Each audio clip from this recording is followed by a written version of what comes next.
मित्रों नमस्कार। आप है बसंत गुरु जी के साथ। हम सामाजिक चिंतन पर हम अपना अनुभव विचार और कुछ मनोवैज्ञानिक जानकारियां हम आपको शेयर कर रहे थे मित्र। ये एक साइकोलॉजिकल मोटिवेशनल स्पीच है। एक ऐसा है कि विवाह के बारे में आप सब जानते हैं क्योंकि हम समाज में रहते हैं।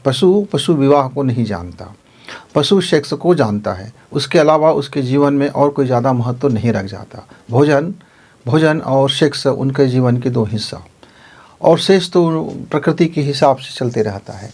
मनुष्य ने थोड़ा सा अलग से अपनी व्यवस्थाएं बनाई, अपनी अलग से चीज़ें सोच लिया कि खाना तो ठीक है, भोजन के लिए ज़रूरी है, शरीर के लिए ज़रूरी है, और शरीर को मर्यादा से थोड़ा सा बांधने की कोशिश किया गया।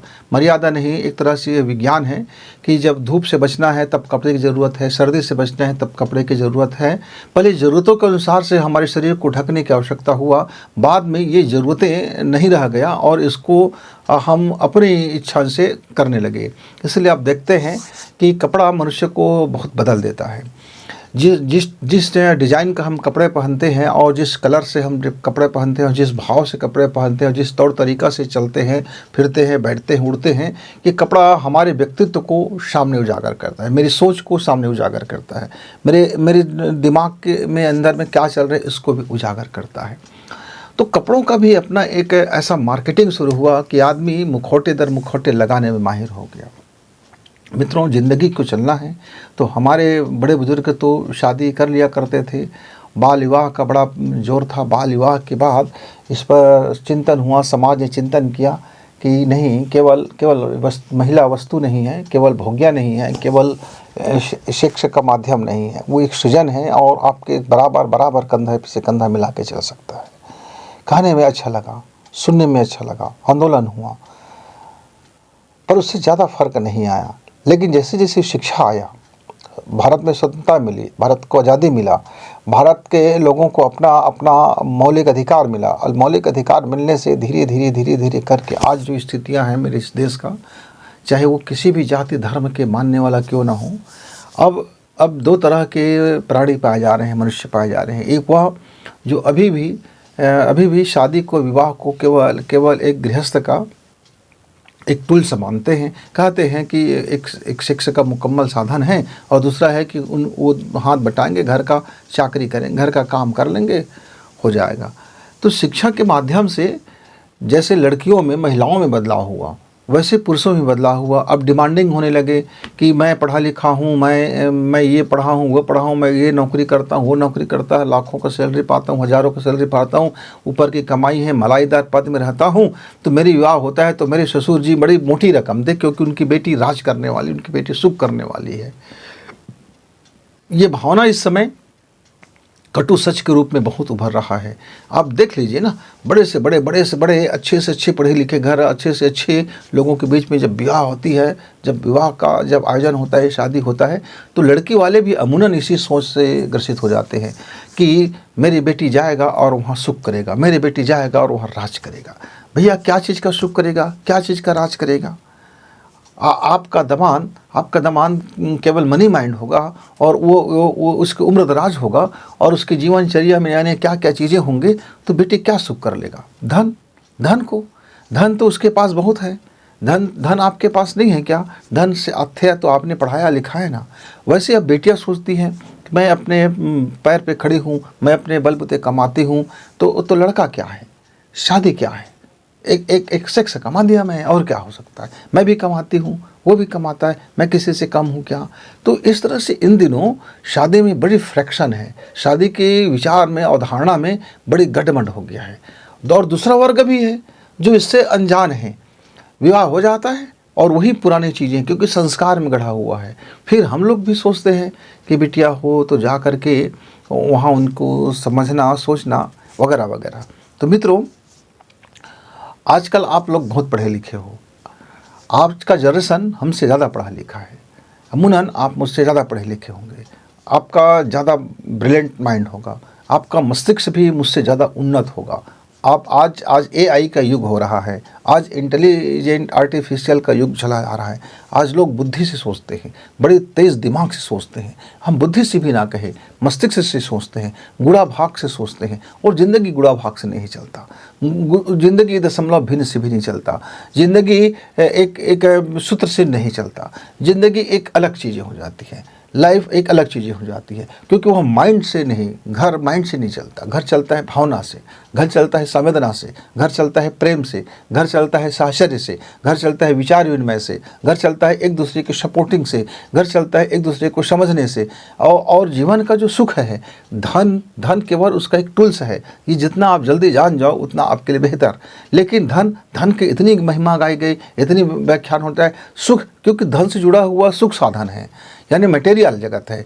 तो सुख साधन ठीक है, सुख रहेगा तो आदमी कौन नहीं चाहेगा, लेकिन केवल सुख के पीछे पील पड़ोगे तो फिर ज़िंदगी चलने वाला नहीं है। मित्रों, अच्छे से अच्छे घरों को हमने टूटते देखा है। एक से बढ़कर एक पढ़े लिखे नौजवानों की शादी को हमने टूटते हुए देखा है, और एक से बढ़कर एक शादियों को, जो अनमेल शादियों को भी चलते हुए देखा है, जिसका कोई मेल नहीं।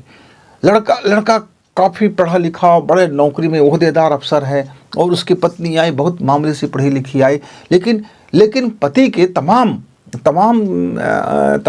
गलतियों को माफ़ करते हुए वो लड़की घर को चला ली। और उससे हम पूछते हैं तो वो कहते हैं कि मैं ही हूँ तो निभ जाऊँ, मैं ही हूँ तो इनसे चलूँ। एक शब्द आता है, मैं ही हूँ तो मैं इनसे चलूँ। इसका मतलब क्या हो जाता है? इसका मतलब हो जाता है कि लड़के में 1000 दोस्त के बावजूद भी लड़कियाँ उसको एक्सेप्ट करती है, एक्सेप्ट करके घर को चलाने की कोशिश करती है। घर चल पड़ता है, परिवार चल पड़ता है, विवाह सफल हो जाता है। लेकिन ससुराल आते ही लड़की गुड़ा भाग में लग जाती है, और मैं और आप हम बराबर हैं, तो मैं आपके घर में क्यों रुकूं? मुझे भी अपनी नौकरी करना है, अपनी पेशा जाना है, अपने धन कमाना है, और मैं डिपेंड हूं, मैं क्यों आपके ऊपर आश्रित रहूं? तो बात एक के ऊपर एक बात, बात के ऊपर बात, बात के ऊपर बात, बात के ऊपर बात, ऐसा तो फिर घर चलने के बजाय, टिकने के बजाय टूट जाता है, दरक जाता है, चिटक जाता है। और पढ़े लिखे वर्ग में हो रहा है। अनपढ़ लोगों के ज़माने में होता था, अलग तरीके से था। उनके ज़माने में नून बासी को लेकर होता था, कपड़े लत्ते को लेकर के होता था, साबुन तेल को लेकर के होता था, और चुगली को लेकर के होता था, और झूठी शिकायत को लेकर के होता था, और बड़बड़ करता है इस बात को लेकर के होता था। तो वो छोटी मामला होता था, बुजुर्ग बैठते थे, समझा देते थे, दोनों के बीच में फिर समझाइश होता था और चल निकलता था। लेकिन इन दिनों में बड़ी प्रॉब्लम, बिग प्रॉब्लम। क्यों? ये बड़ी प्रॉब्लम क्या है? लड़की भी माता पिता का सुनना नहीं चाहता, उसके पास भी 1000 तर्क है, तर्कों का जखीरा है। और लड़का भी अपने माता पिता का, बुजुर्गों का सुनना नहीं चाहता, उनके पास भी 1000 तर्क है। क्यों? क्योंकि दोनों की जो शादियों के समय में लड़की के माता पिता भी संभवतः ये सोचकर बड़ी दयनीय अवस्था में आ जाते हैं कि मैं इनका विवाह कैसे करूं, और लड़के के माता पिता भी सोचकर कि परेशान हो जाते हैं कि मैं इनका विवाह कैसे करूं। तो जैसे कैसे करूं कि क्वेश्चन से दिमाग सठिया जाता है, और फिर जो बुद्धि है और जो बुद्धि का जो घालमेल है वो छूट जाता है। बोलते हैं एन केन प्रकार इसकी विवाह निपटा दो। फिर निपटाने में लोग लग जाते हैं और निपटा दिया जाता है। अब निपट जाता है विवाह और निपटा दी जाती है, तब विवाह भी निपट जाता है। फिर उसमें दम नहीं रह जाता, रस नहीं रह जाता। ऐसा नहीं है, ये केवल 25% है, और 75% आज भी पुराने संस्कार और नए संस्कार, पुराने एजुकेशन और नए एजुकेशन, पुरानी जिंदगी की व्यवस्था और आज की आधुनिक व्यवस्था, दोनों के बीच में एक संतुलन बैठा करके, एक सामंजस्य बैठा करके, विचार सोच और कमाई तीनों का संतुलन बैठा करके परिवार की परिस्थितियां, परिवार की मनस्थितियां, परिवार की सोच विचार, और आज की ज़रूरत, आज की रिक्वायरमेंट और आज के फ्यूचर का प्लानिंग, ये करके 75% परिवार आज भी बेहतरीन दिशा में चल रहा है। हालांकि खटपट होते रहता है, पर वहाँ उतना खटपट नहीं होता मित्रों। और इसका मूल एक ही कारण है, हम पढ़े लिखे ज़रा गंवार हो गए हैं, हम पढ़ लिख करके बेवकूफ़ हो गए हैं, हम ज़्यादा समझदार हो गए हैं, हम ज़्यादा बुद्धि वाले हो गए हैं, हम अपने आप को, हम बहुत ज़्यादा ज़रूरत से ज़्यादा अपने को होशियार समझने लगे हैं। और परिवार में, विवाह में, घर परिवार में, माता पिता के बीच में और संतानों के बीच में, पति और पत्नी के बीच में ज़्यादा समझदार होना यानी सबसे ज़्यादा खतरनाक होना, ये खतरनाक मोड में है। एक मनोरोगी की तरह, मनोविकृति की आप संसार में आप चल रहे हो मित्रों। हर चीज़ को गुड़ा भाग से देखते हो, हर चीज़ को पैसे से तोलते हो। पैसा दे दिया तो सुख दे दिया क्या, पैसे दे दिया तो हो गया क्या। तो ये सारी चीज़ें गड़बड़ होती रहती है। उसका क्या कारण है कि हम जब विवाह करते हैं तो या तो उसके पहले हम सोचते नहीं हैं, और सोचते हैं तो जाने क्या क्या सोचते हैं। अब जो जिस तरह से हमने कुंवारापन में सोचा, एक लड़की शादी से पहले जो अवचेतन मन में अवधारणा बना लेती है, वह अवधारणा हमारे चेतन मन से 90% ज़्यादा शक्तिशाली होता है। जितनी भी शादियाँ टूटते हैं उसके पीछे में उसकी मानसिक अवचेतन में, ख्वाबों ख्यालों में, जिस संसार में जिस विचार से वो जीवन जिया है, यानी सोचा है विवाह को लेकर के, अंदेशा व्यक्त किया है, शंकाओं का दौर चला है उनके दिलो दिमाग में, भीतरी संसार में, विवाह के बाद वो फलित होने लग जाता है, प्रकट होने लग जाता है। वो समझ नहीं पाता कि ये वातावरण कैसे बन गया, ये क्या हो गया, कैसे हो गया। बाद में समय गुजर जाने के बाद पछताते हैं, दोनों वर्ग पछताते हैं। तो मित्रों, ये जो मेरा चेतन मन है केवल 10% है। जो आज आपका बड़बोलापन दिखता है, आज जो आपका मुफट दिखता है, आज जो आपका या आक्रामक रूप दिखता है, वो अभी का नहीं है। आपके भीतर में न जाने कितने समय से ये घृणा पल रहा था कि लोगों की बाबत आपके विचार सही नहीं था, और किसी परिवार के बाबत आपका विचार सही नहीं था, आपके विवाह के बाबत आपका विचार सही नहीं था। तो जो आपने अपने अवचेतन अवधारणा में सोच रखा है वो आपके जीवन में प्रकट होने लगता है।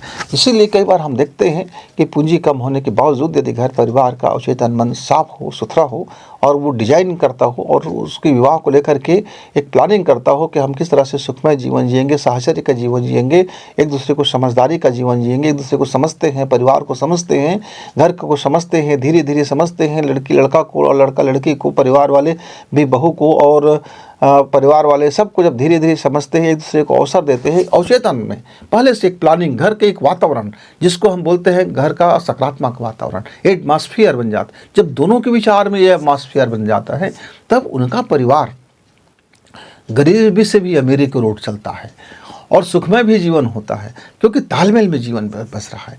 लेकिन यदि विवाह को लेकर के मेरे अंदर में कोई कन्फ्यूजन है, मेरे अंदर में यदि कोई घृणा है, मेरे अंदर में कोई जलन है, मेरे अंदर में पूर्वाग्रह है, मेरे अंदर में दुराग्रह है, तो फिर विवाह के बाद वो अंदर की चीज़ें बाहर वातावरण में आने लग जाता है। यह जो चुंबकीय शक्ति है, जो ब्रह्मांडीय शक्ति है, वो वातावरण निर्मित कर देता है। तो फिर कितना भी अच्छा घर में विवाह क्यों ना हो, कितना भी शानदार लड़की लड़का क्यों ना हो, कितना भी बेहतरीन एजुकेटेड परिवार क्यों ना हो, फिर वहाँ टूटन बिखरन और विवाद और झगड़ा के अलावा आपको कुछ नहीं दिखेगा। क्यों? क्योंकि आपने विवाह से पहले इसकी डिजाइनिंग कर ली थी। अब विवाह से पहले आप इस मान्यता को मान लिए थे।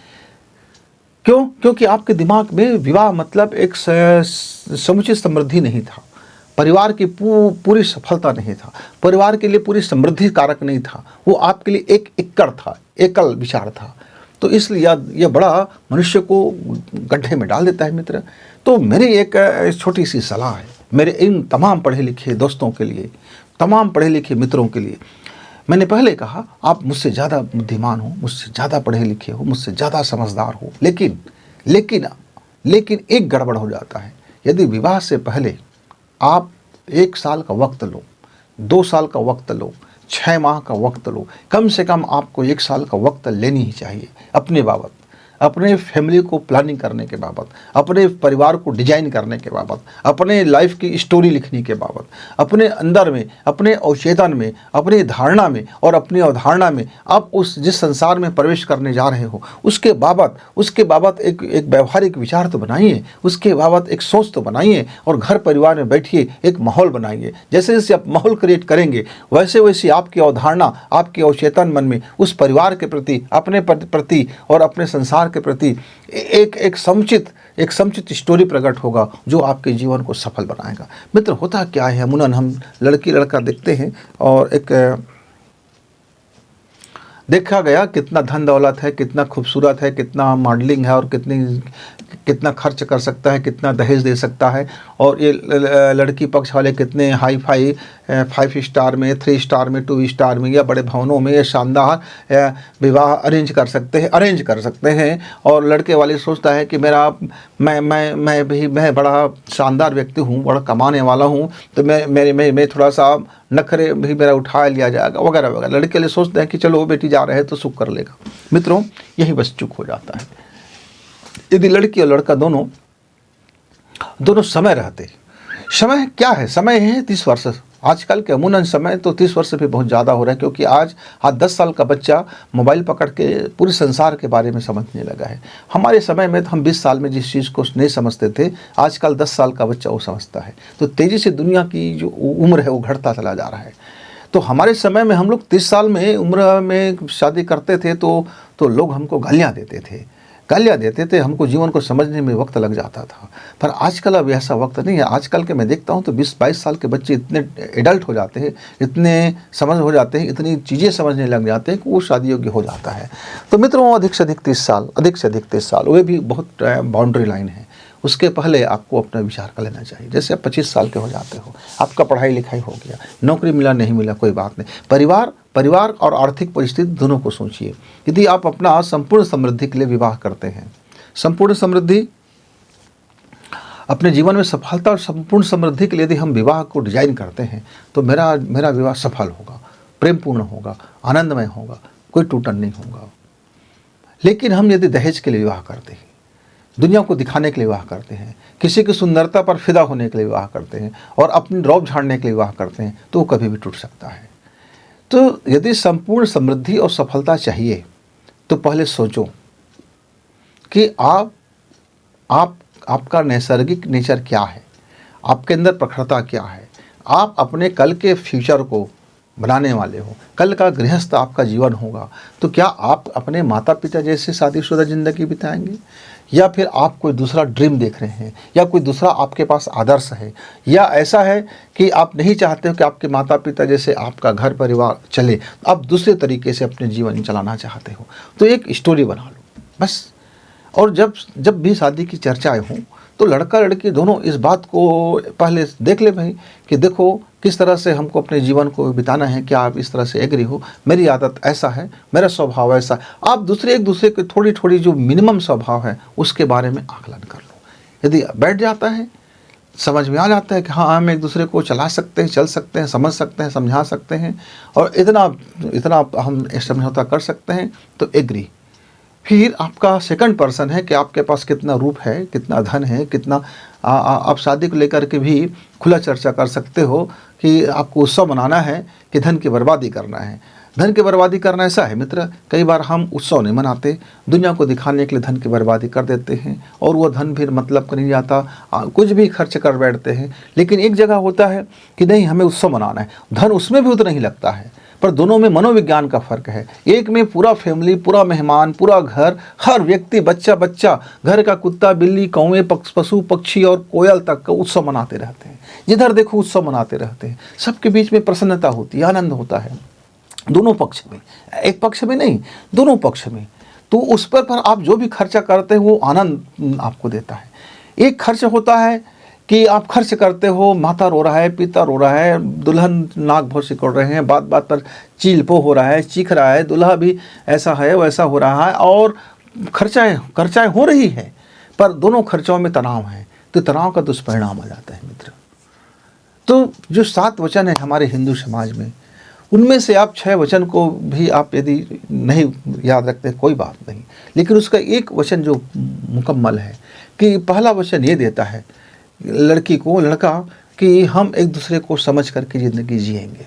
अच्छा, और इसी का अभाव से आपकी शादियाँ टूट जाती है।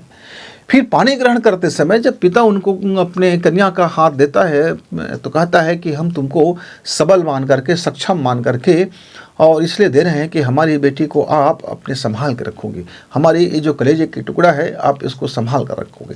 यदि लड़का वचन देता है कि हाँ आप चिंता मत कीजिए, मैं हूँ ना, तो पिता की जगह पर जब पति का हाथ आता है, जब वो कहता है मैं हूँ ना, तो ये जो मैं हूँ, ये शब्द को उसको निभाने सीखना चाहिए उस लड़के को। क्योंकि पिता ने अपनी कन्या को उतनी उम्र तक का उनको शिक्षा दिया, दीक्षा दिया, योग्य बनाया, और उतना कंप्लीट योग्य बनाने के बाद वो आपके हाथ में जैसे भी है सौंप रहे हैं। जब उस समय आप वचन देते हैं कि हाँ आप चिंता मत करो पापा, मैं हूँ ना, तो आप जब कहते हैं मैं हूँ ना, तो इस वचन को याद रखो कि कल के डेट में यदि कोई बात हो जाता है तो ये लांछना शब्द ना आए। तो 2 चीज़ें यदि आप जीवन में याद रखते हो मित्र, कि मैं हूँ ना, आप चिंता क्यों करते हो। और दूसरी बात, लड़का लड़की ये समझ लें कि हम एक दूसरे को हर स्थिति में समझने की कोशिश करेंगे। हम एक दूसरे को साथ निभाएंगे। साथ निभाने के लिए यदि कुछ बात हो जाता है तो शांतिपूर्वक विचार करेंगे। यदि ज़िंदगी में आप दोनों के बीच में कुछ कटुता आ जाए, कुछ बदनिश्चता आ जाए, कुछ शंका आ जाए, कुछ कन्फ्यूजन आ जाए, कुछ तो आप शांतिपूर्वक बैठ करके चिंतन करो। झगड़ा करने से कभी कोई विवाद का हल नहीं होता। मनन करो, चिंतन करो और नेचुरली जो स्वाभाविक गुण है उस गुण की तरफ ध्यान दो। आप देखोगे दोनों के बीच में फिर बॉन्ड बनना शुरू हो जाएगा। जैसे जैसे बॉन्ड बनता चला जाएगा फिर आपका बड़ी से बड़ी समस्याओं का भी समाधान होता हुआ चला जाएगा और आपके जीवन में पहले से कहीं ज़्यादा सफलता मिलेंगे। घर में अब ज़्यादा समृद्धि आएगी। क्यों? क्योंकि अब दो दिमाग, दो दिल, दो तरह की विचार और दो तरह की सोच एक जगह इकट्ठा हो गया है और दो एनर्जी एक जगह इकट्ठा हो गया है और दोनों का मिलकर की जो प्लानिंग, जो कुछ लड़के से छूट रहा था लड़की की निगाह में आ गया, लड़के से कुछ छूट रहा था वो लड़के की निगाह में आ गया। तो इस तरह से जब हमारा घर परिवार इस दृष्टिकोण से जब विवाह को संपन्न करता है तब निश्चित तौर से वह वैवाहिक जीवन सुख, समृद्धि और सफलता के परम को छू लेता है। मित्रों, आप इसको मत देखिए, समग्रता में देखिए और समग्रता में सोचने से हमारा वैवाहिक जीवन सफल हो जाता है। तो लड़के को भी चाहिए कि अपनी छोटी छोटी आदतों पर पुनर्विचार करें और लड़की को भी चाहिए कि अपने जो मायके में जी लिया सो अब ससुराल के वातावरण के अनुसार, ससुराल के आर्थिक पोजीशन के अनुसार, ससुराल की सोच विचार के अनुसार अपने को जहाँ तक हो सके वह भी उसको एडजस्टमेंट करने की कोशिश करें।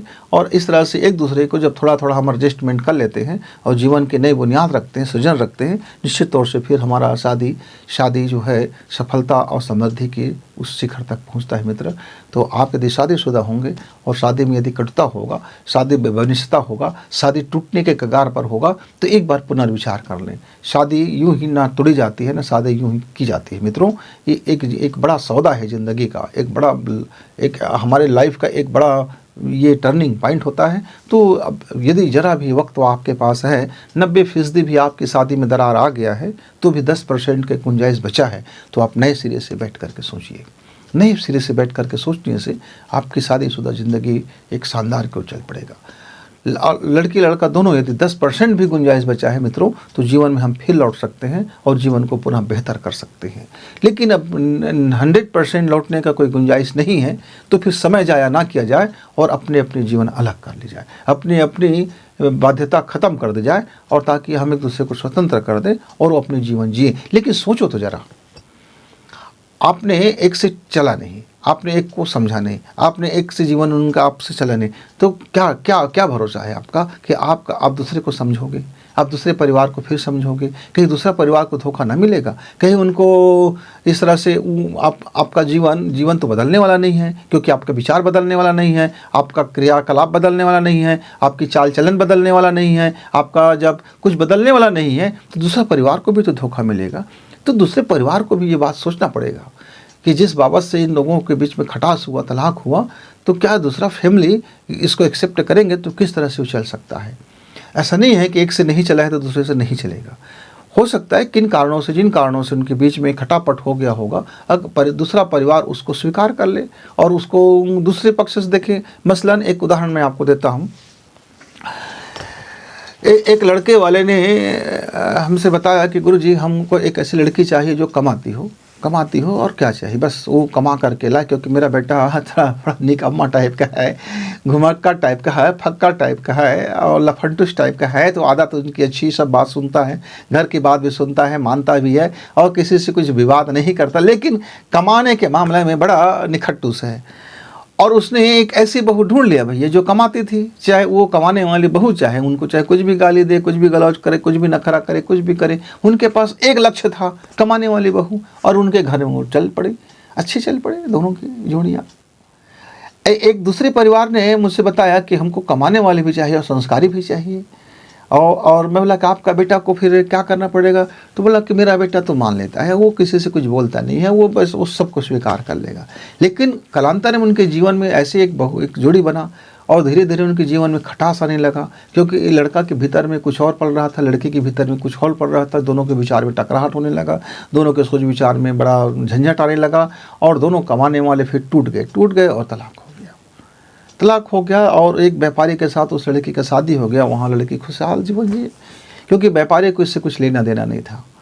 और उसी में उसने एक लड़के ने दूसरे लड़की से शादी कर ली, जो बेरोजगार थी, जो ज़्यादा पढ़ी लिखी नहीं थी, जो ज़्यादा सोचती नहीं थी, घर परिवार में अपनी झाड़ू पोछा करना, बच्चे पैदा करना और इत्यादि इत्यादि की उनका जीवन था। तो उसने उसके घर में आ गया। तो आपका रिक्वायरमेंट, आपकी सोच और आपके सपने के बीच में टकराहट होगा तो परिवार टूटेगा। लेकिन आपका सोच, आपका विचार, आपका जीवन शैली और आपकी ड्रीम और आपका परिवार का वातावरण एक जैसे रहेगा तो फिर शादी चलेगा और समृद्ध शादी बनेगा। तो मित्रों, आप भी अपने परिवार, अपना घर, अपने विचार, अपनी सोच और अपना वातावरण को देख लीजिए, उसके अनुसार से अपना जीवन को शुरू करें, अच्छा करें, बेहतर करें, आपका विवाह सफल हो, समृद्धि कारक हो। इसी मंगल कामना के साथ गुरु जी को विदा। नमस्कार, धन्यवाद।